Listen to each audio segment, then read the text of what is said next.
Dr. Bishwajit Saha, Director, CBSC, who has joined us for the inaugural session of Free-Day APEC Global Education Skill Conclave. We welcome Dr. Bishwajit Saha.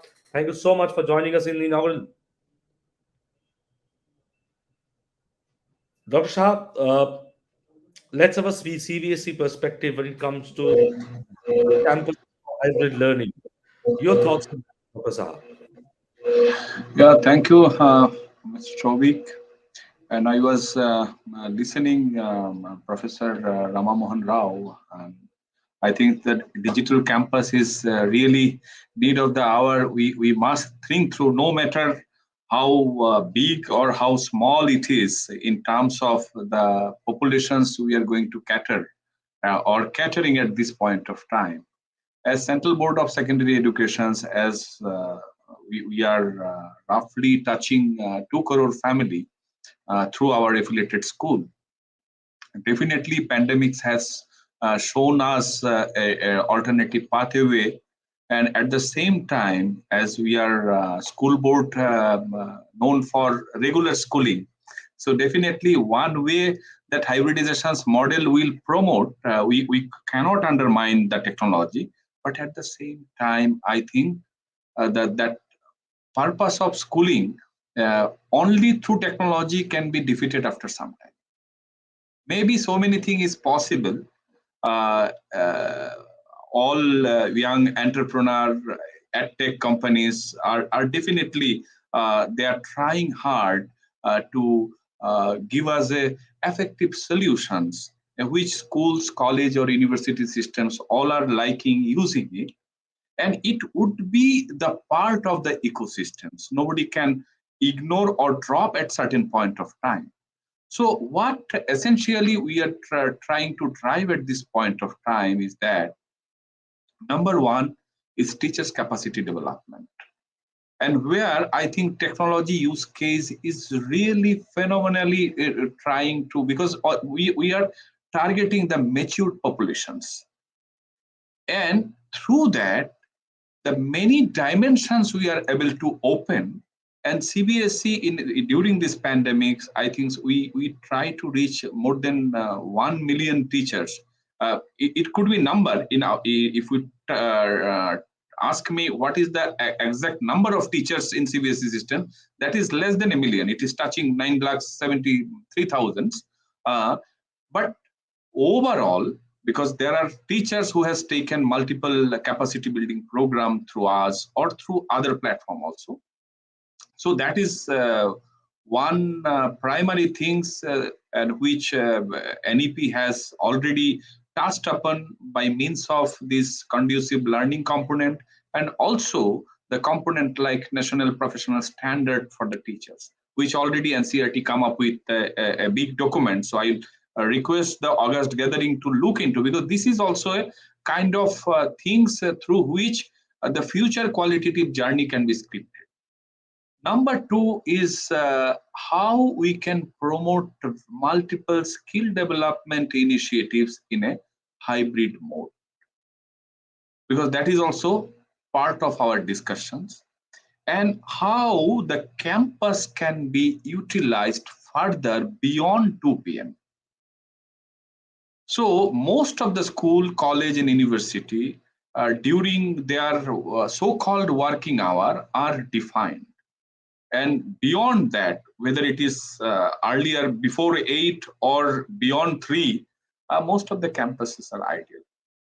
Now, can part of the infrastructure really utilized towards skill building? And CBSC, with the directions of Ministry of Skill Development, Entrepreneurships, as well as Educations, we are trying to revisit our campus, and also we are trying both our government schools, government run schools, state run schools, as well as the private independent schools to open a skill development hub in their campus. And for that purpose, as all the eminent personalities from state higher education councils are present, my humble request, how the state university systems CBSE schools or even state-run state board-run schools can be together to promote the skill building equations, and that too also using this technology enhanced learning. So through this forum, my request would be, is it possible to create a cohort, state-wise cohort of universities, school and colleges, no matter, some colleges may offer only general degree programs like BA, BSc, BCom, some may offer BVoc, some ITI or some polytechnic or engineering college or some technical university and neighborhood schools. All together, can we come up with 10 or 20 institutional linkages so that we can script the both horizontal and vertical mobility across the academic to vocational, vocational to academic, and ultimately that we can, through that systems, we can propel that, yes, this is the high time, because otherwise many a times we advocate the skill promotion, vocationalizations in the school ecosystem. But what about our own children? We try to promote them towards only academic subjects so that they can better prepare for the JEE or NEET. I think now time comes, or already time came long back, but even unless until this university and schools and colleges together come up with a single agenda, what NEP try to dictate, I think it is not possible, no matter what kind of technology inclusions we are aiming for, that won't give the outcome unless until this gelling process is carried out.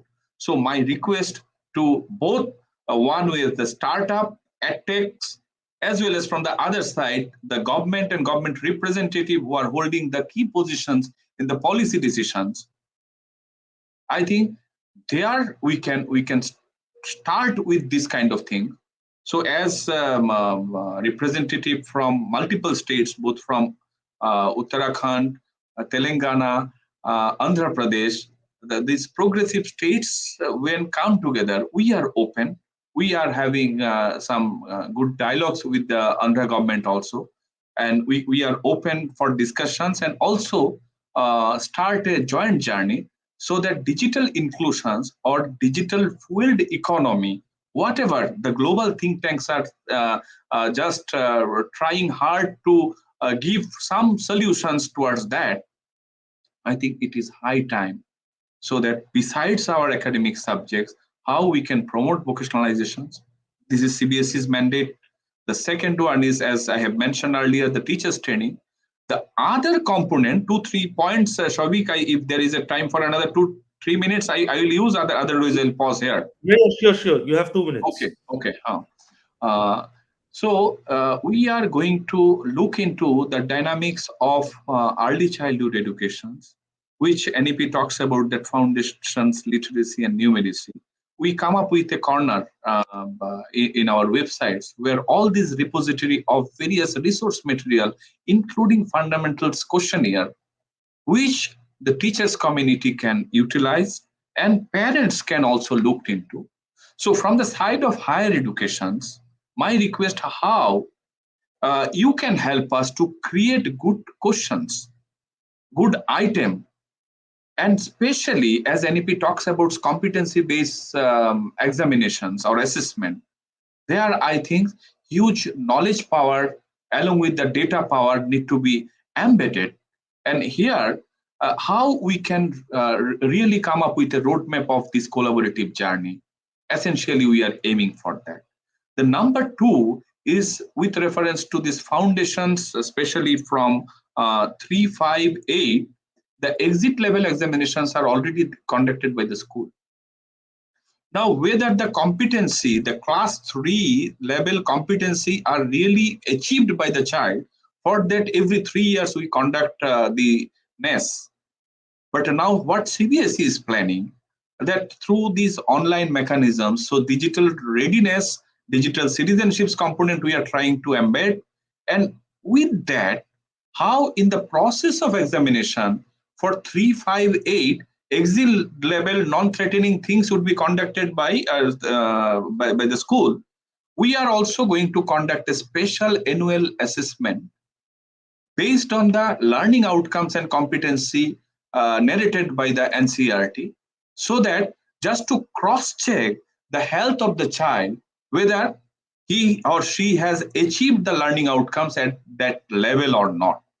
And if there is a gap, that those gaps areas, we through technology we'll try to identify using AIML, and this entire school health would be shared with the school principal and other academic leader in a non-threatening way, so that it is not that certain micro interventions can really create a positive impact on the overall health of the education system.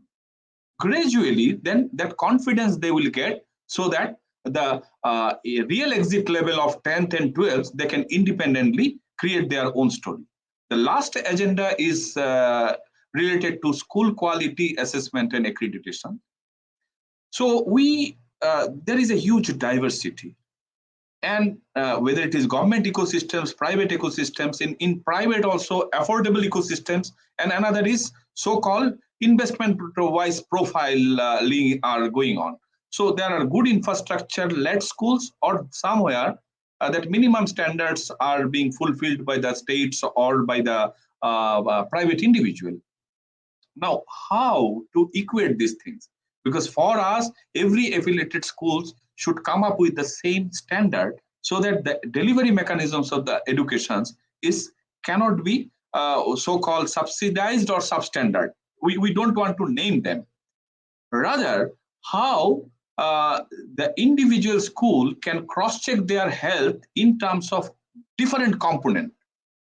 It component ranging from classroom infrastructure to faculty profile, the assessment rubrics, each and every. So more than 200 to 500 components are being identified after discussing with multiple stakeholders, both from the university system, school system, and we consulted multiple documents, what the NAC for university accreditations they use, or even the UDICE, Shala Siddhi's portals, and other international portfolio systems of assessment and accreditation.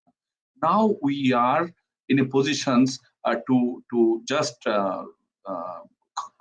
just go through with that systems in each and every schools of the CBSE. We are at present, we are doing the piloting, and we are also trying to understand whether it would be difficult for the schools to fill up or not. We are taking the feedback of different category of the schools, and also trying to train some mentor through some mentor, so that schools can come up with this agenda again in a non-threatening fashion. It is not that somebody, if they scored low, CBSE is going to disaffiliate them. It is not like that. So that overall health, today I can understand my fitness level is this, and I am targeting by 6 months, my fitness level will go to 1 level high or 2 level high. So similarly, that opportunities board is going to give, and here again we are going to use, or rather using, the complete technology portfolio. So that way, other than assessment and examinations, the multiple initiatives are being taken by the board, where technology use case is being seen as a prominent pillar, and human agnostics systems. Even in the training portfolio also, we are trying to come so that independently, in an asynchronous way, teachers can take up the course, teachers can appear for the assessment and take the certification. So these are certain initiatives what in recent times we have taken, and I think I always try to utter only one sentence: the collaborations and together how we can coexist. That narratives we have to come up with. And thanks, Shobik, and your organizations for bringing us together to this platform. And I think this is again a platform for collaboration, through which we can individually and as a collectively, for just to enhance the education health and economic health of the country, will work together. With this, once again, thank you and namaskar. Thank you so much, Dr. Bishwajit Saha, Director CBSE. You talked about various initiatives of CBSC of late and with the background. But if I end your speech, if I take a crux of what you said, collaboration, coexistence, and coming of together, coming together. I think that is the way to move forward to change India's education system through innovation. Thank you so much, Dr. Bishwajit Saha, for joining us in the inaugural of 3-day APEC Virtual Global Educational Skill